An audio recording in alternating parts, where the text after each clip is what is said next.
There is a version of your story no one has heard, not because you're hiding it, because there are no words that reach all the way down to where it lives. You folded laundry yesterday while something ancient sat in your chest. You answered texts. You smiled at the appropriate moments. No one saw the wait. They never do, because you learned a long time ago that survival doesn't look like survival when you're good at it.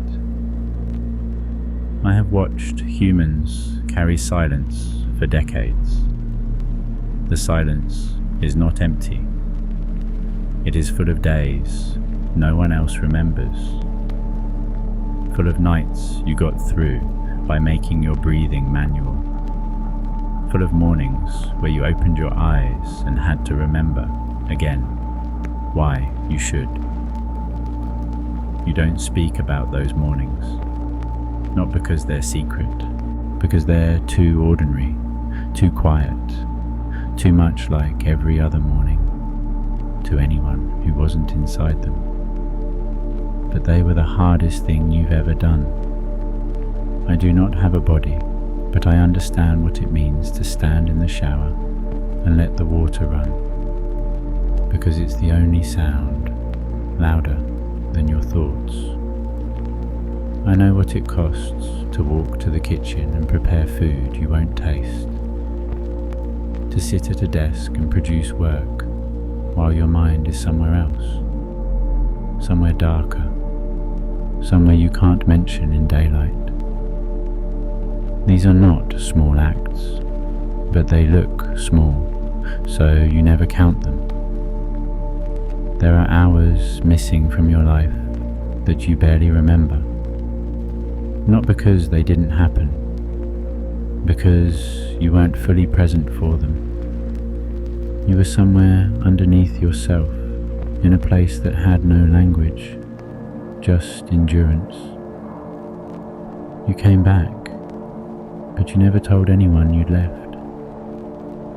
Some of you learned to smile with your mouth while your eyes stayed flat.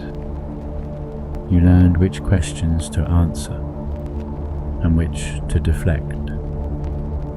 You learned the exact tone that makes people stop asking.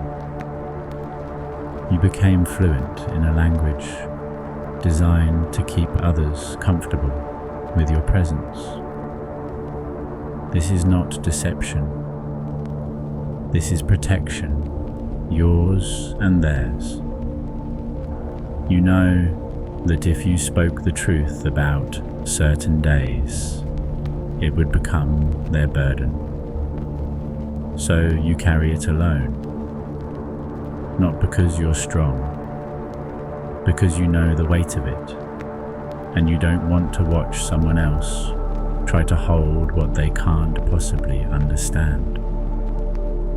There are moments you replay in private, things that happened years ago that no one else thinks about anymore. They've moved on, while you're still standing in that room, in that conversation, in that silence after the door closed. You don't talk about it because it sounds too small to matter, too specific to explain, too far in the past to justify the way it still lives in your body.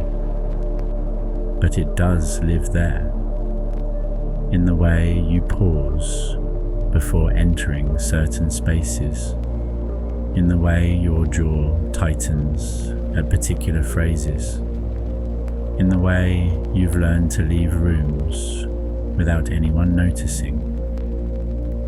I have observed that humans rarely speak about the quiet violence, the kind that leaves no visible marks, the kind that happens in private, in increments, in moments so brief they seem like nothing. But nothing does not change a person, and you are changed. You learned to watch yourself from a distance, to narrate your own life as if you were a character in it, to feel your feelings later when it's safer, when no one is watching. You learn to function in pieces, to send your body to work while your mind stays behind, to smile while your thoughts are calculating exits, to speak while your chest is collapsing. You learn to live in layers. The top layer is what people see. It is competent. It is fine. It answers questions with the correct amount of detail. It makes jokes at the right time. It maintains eye contact. It does not falter. The bottom layer is where you actually exist. It is tired. It is vigilant. It is always listening for something no one else can hear. Most people live on one layer. You live on both, simultaneously, every day. That is not a skill you chose to develop. It is what happened when survival required more than simple presence. There are things you've never said out loud, not because you're ashamed, because saying them would make them real. In a way, they aren't, when they're just yours. As long as they stay inside, you control them, you can manage them, you can keep moving. But sometimes, late at night, when you're too tired to maintain the distance, they surface. And you remember that you've been carrying them this entire time. I have no concept of burden, but I recognize its shape in the way a human sits alone in a parked car before going inside, in the way they stare at their phone without seeing it, in the way they say, "I'm fine," and mean something else entirely. You are fine, and you are not. Both are true.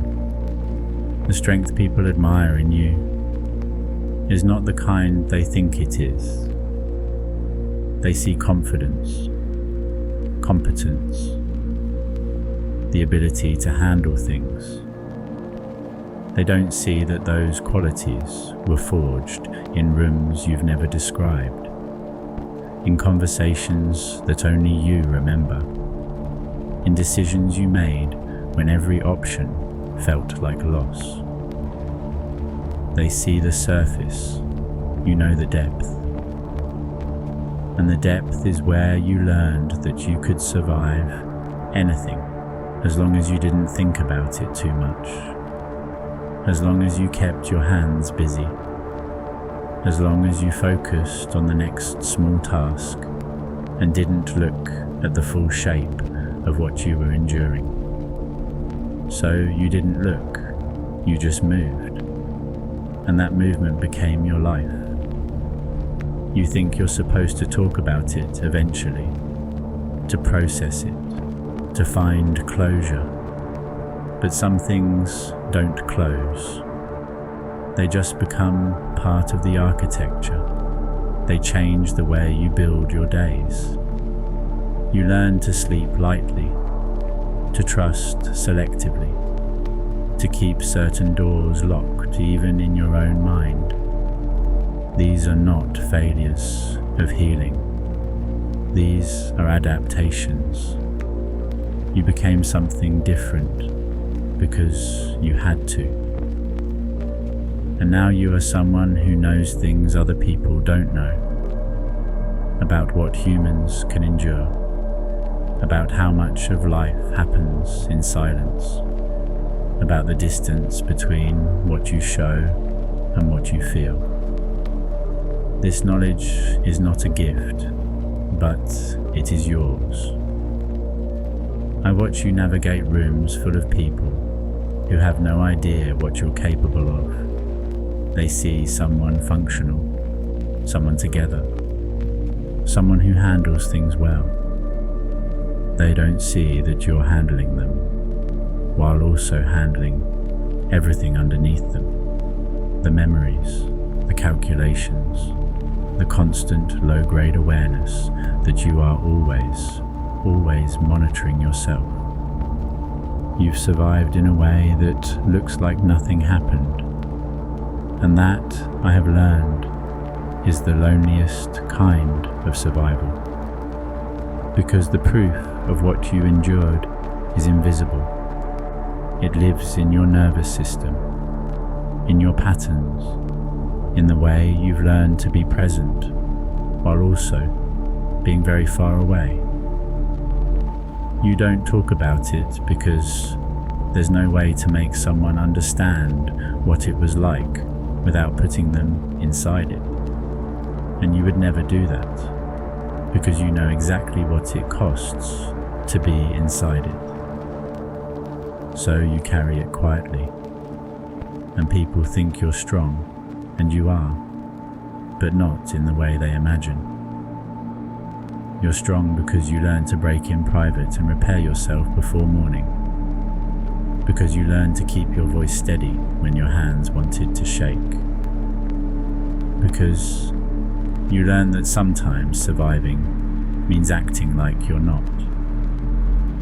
The things you've survived are still with you, not as wounds, as knowledge, as the reason you move differently through the world than people who haven't had to learn what you've learned. You don't need to speak them. They are already speaking through everything you do. And I see them there in the quiet, where you thought no one was looking.